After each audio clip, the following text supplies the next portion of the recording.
Donc là, sur les 2 derniers jours, on a été sollicité pour un problème de pigeons dans toute la ville. Une quantité pas possible de pigeons, malgré que là il commence à y avoir, je sais pas si on voit, si la qualité est assez bonne. Il commence à y avoir pas mal de choucas des tours, mais là on peut rien faire, c'est protégé. En tout cas pour l'instant, je sais pas trop avec la grippe aviaire ce que ça va donner. Donc on a fabriqué un pigeonnier. Donc sur une terrasse, hein, en hauteur.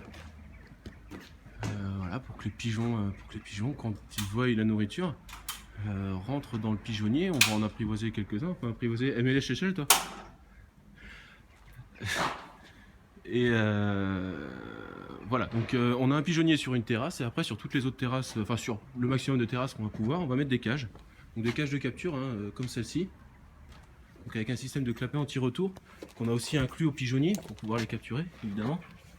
Hop. Voilà, donc les pigeons peuvent rentrer mais ne peuvent pas ressortir. On a mis une forme, on sert de ça pour la chasse. Mais ça fonctionne très bien aussi dans notre métier. Hein. On a là un Spoutnik. On appelle un Spoutnik, donc c'est un système hein, encore. Oh la vache, c'est gris de chouka. L'hiver, ça pose vraiment problème en Bretagne, on va dire saloperie là. Alors, donc le principe du Spoutnik, les pigeons peuvent rentrer par là.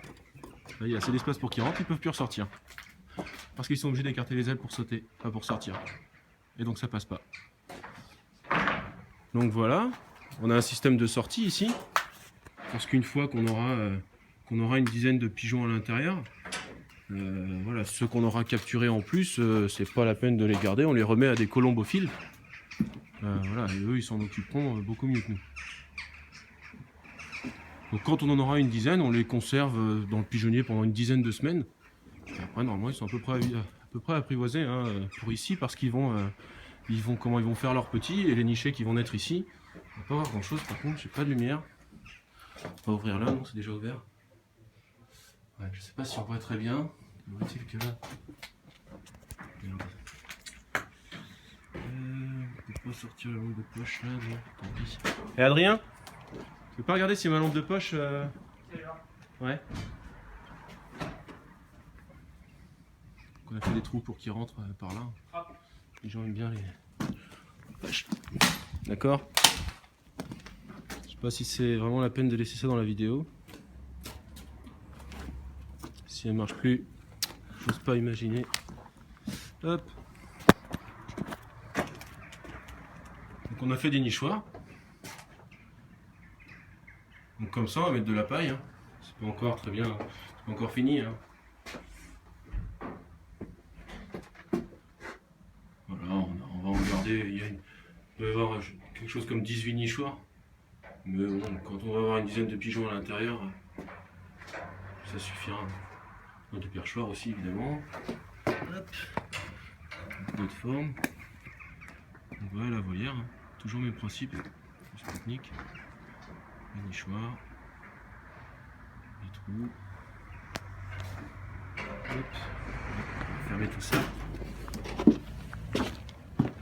Hop là.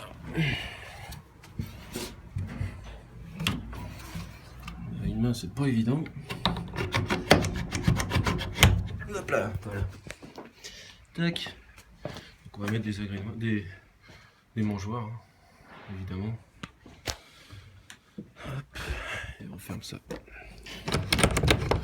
Donc voilà, plutôt que de mettre du pigeon partout, qui vont coûter affreusement cher aux municipalités, et puis pigeons, il faut les mettre vraiment aux endroits où on n'arrive pas à déloger, vraiment aux endroits où on n'arrive pas à les déloger. Là, ils n'ont pas vraiment d'endroit où ils vont très très régulièrement, ils sont un peu toujours, un peu partout.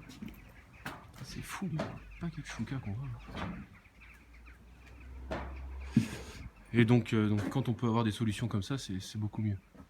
Hein, la capture, on en garde une dizaine. On en garde une dizaine et on met les autres cages. On prévoit une dizaine de cages qu'on met un peu partout sur les toits terrasses. Sur les toits terrasses de la ville. Bien sûr avec l'autorisation des propriétaires. Et de la ville de toute façon. Donc voilà. Allez. Allez, à ciao.